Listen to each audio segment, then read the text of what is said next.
இல்ல, நீ வர்மாவை உயிரோட பிடிக்கணும் தான் ரொம்ப எய்ம் பண்ண.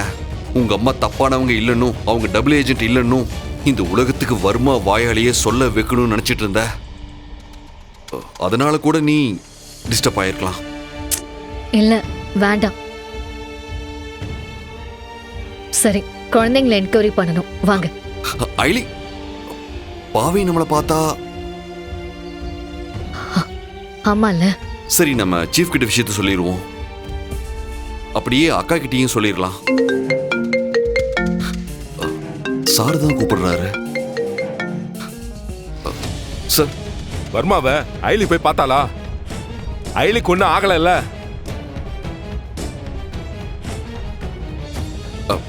இல்ல சார், வர்மாவா? வர்மாக்கு என்னாச்சு சார்? ஐலி வர்மாவை பார்த்தா.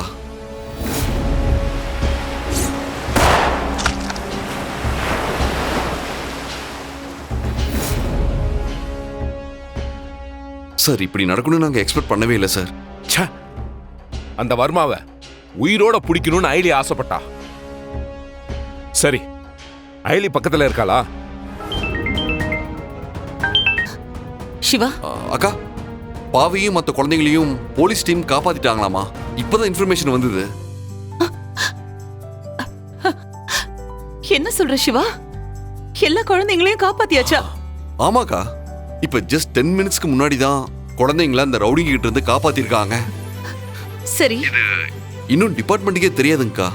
இதுக்கப்புறமே தான் அவங்களுக்கு இன்ஃபர்மேஷனே பாஸ் ஆகும். இந்திரா, என்னாச்சு? குழந்தைய காப்பாத்திட்டாங்களா? எல்லா குழந்தைங்களும் வந்துருவாங்களாமா? சிவா என்ன சொல்றான்? இப்ப கொஞ்ச நேரத்துக்கு முன்னாடி தான் எல்லா குழந்தைங்களையும் ரெஸ்கியூ பண்ணிட்டதா இன்ஃபர்மேஷன் வந்துச்சாம். சிவா, அப்ப குழந்தைங்களை கடத்தி வச்சிருந்தானுங்களே, அந்த ரவுடிங்களை போலீஸ் என்ன செஞ்சாங்க? போலீஸ் ஷூட் பண்ணிட்டாங்கக்கா. அவனுங்க குழந்தைங்கள எங்க வச்சிருந்தானுங்க டீடைல்ஸ்லாம் இன்னும் தெரியல. அப்போ வர்மாவையும் போலீஸ் ஷூட் பண்ணிட்டாங்க. வர்மா செத்துட்டான். வர்மா செத்துட்டானா? என்ன இந்திரா, குழந்தைகளை எல்லாம் எப்போ ரெஸ்கியூ பண்ணியாச்சுன்னு நியூஸ் வந்தது. இன்னும் பாவிய வீட்டு கூட்டு வரலையம்மா. போலீஸ் ஸ்டேஷன்ல இருந்து போன் கூட இன்னும் வரலையம்மா. அவனா அவங்க கிட்ட பேசிட்டா? வேணா சித்தப்பா, நானே சிவாவுக்கு கால் பண்றேன்.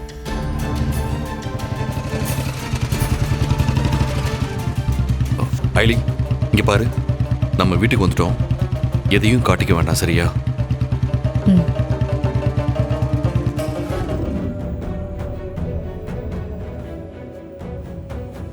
சிவா, இப்பதான் உனக்கு கால் பண்ணலான்னு இருந்தேன். ஆமா, பாவையே நீங்க வீட்டுக்கு கூட்டிட்டு வரல? அது போலீஸ் ஃபார்மாலிட்டிஸ்லாம் முடிச்சுட்டு அவங்களே கூட்டு வந்து விட்டுருவாங்கக்கா. ஓ, எல்லா குழந்தைங்களையும் பத்திரமா மீட்டிட்டாங்கல்ல? ஆமாம் மாம்ஸ். ஆனா 5 குழந்தைங்க வெவ்வேறு இடத்துல இருக்காங்க. போலீஸ் அந்த இடத்த எப்படியோ கண்டுபிடிச்சு போய் குழந்தைங்கள காப்பாத்திட்டாங்க. ஓ, பாவை,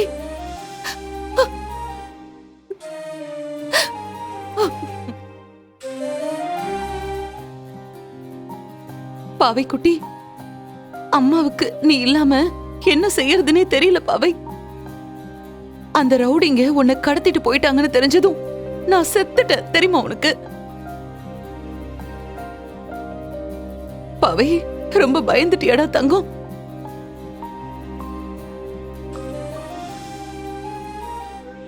செல்லோ, அந்த ரவுடிங்க எல்லாம் உன்னை ரொம்ப டார்ச்சர் பண்ணாங்களா? இனிமே உனக்கு எந்த ஆபத்தும் வராது. அம்மா உன்னை பத்திரமா பாத்துக்கிறேன், ஓகேவா? போன தடவை பாவைய ரவுடிங்க தூக்கிட்டு போனதுக்கு அப்புறம் நான் தான் இதை சொல்லி கொடுத்தேன். ஐலி, உனக்கு நான் எப்படி நன்றி சொல்றதுன்னே தெரியல. நீயும் சிவாவும் எனக்கு நன்றி கடன் செய்ய பாரத்தை ஏத்திக்கிட்டே போறீங்க. ரொம்ப தேங்க்ஸ்.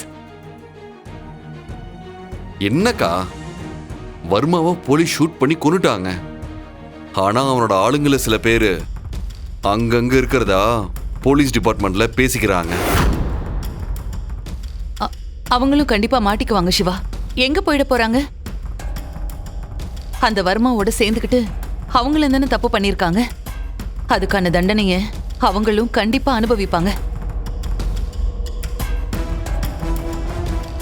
ஐலி, ஏன் ஒரு மாதிரி இருக்க? ஆம்,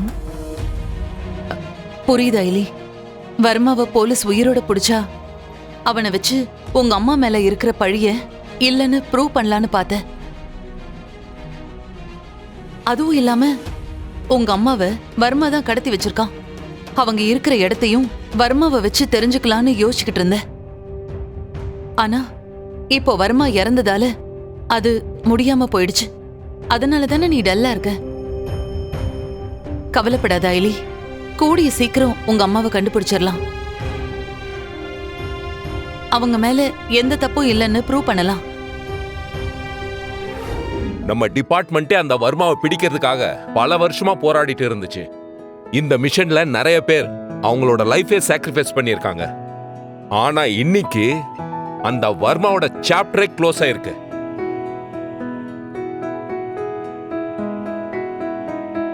அதுக்கு முக்கிய காரணம் ஏடியும் சிவாவும் தான்.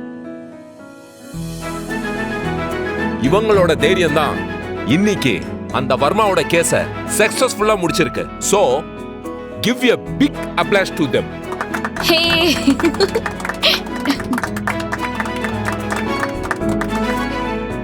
இவங்க ரெண்டு பேரும் நல்லபடியா இந்த கேஸ முடிச்சதுக்காக சீனியர் ஆபீசர் என்ற முறையில ஏன் சார்பா இந்த பார்ட்டியை அரேஞ்ச் பண்ணிருக்க.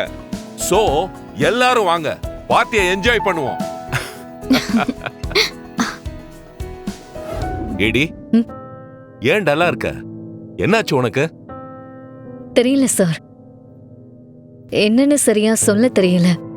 ஆனா இன்ஸ்டிங் எதுவும் தப்பா இருக்குன்னு மட்டும் சொல்லிக்கிட்டே இருக்கு. ஏடி, நீ என்ன சொல்ல வரேன்னு எனக்கு புரியல. ஐலி, நீ என்னன்னு சொல்லாம இப்படி சொன்னா நாங்க என்னன்னு நினைக்கிறது? ஏடி, எந்த விஷயம் உனக்கு டிஸ்டர்ப் பண்ணுது சொல்லு. வர்மா நம்ம நினைச்ச மாதிரி சாதாரண ஆள் இல்ல. அவன் ஒரு 46 குரோமோசோம். He is integrate. அவன் ஒரு மாங்கா இருந்திருந்தா ஆதிசங்கரா பிறந்திருப்பான். ஒரு அரசியல்வாதியா பிறந்திருந்தா நெல்சன் மண்டேலாவா இருந்திருப்பான். ஆனா அவன் அக்யூஸ்டா பிறந்ததால வர்மாவா இருக்கான். அதாவது அவன் ஒரு ஃபோர்ஸ் ஆஃப் நேச்சர். ஒரு கிரிமினல் எவிடன்ஸை மறைப்பான். புத்திசாலி கிரிமினல் டெலிபரேட்டாவே எவிடன்ஸை நமக்கு காட்டுவான். அது ஒரு வகையான நெரேட்டிவ் செட்டிங். நாம அப்ப அதை டீகன்ஸ்ட்ரக்டிவ் அனலைஸ் பண்ணணும். அதாவது அந்த நெரேட்டிவை அனலைஸ் பண்ணணும். ஏன்னா வர்மா நம்மளை நம்ப வைக்க ஒரு நெரேட்டிவ் செட் பண்ணி அதை நாமளே நம்புற மாதிரி செய்றவன். அதனால தான் சொல்றேன், வர்மா நம்ம கற்பனைக்கு எட்டாத அளவுல பல மடங்கு புத்திசாலி.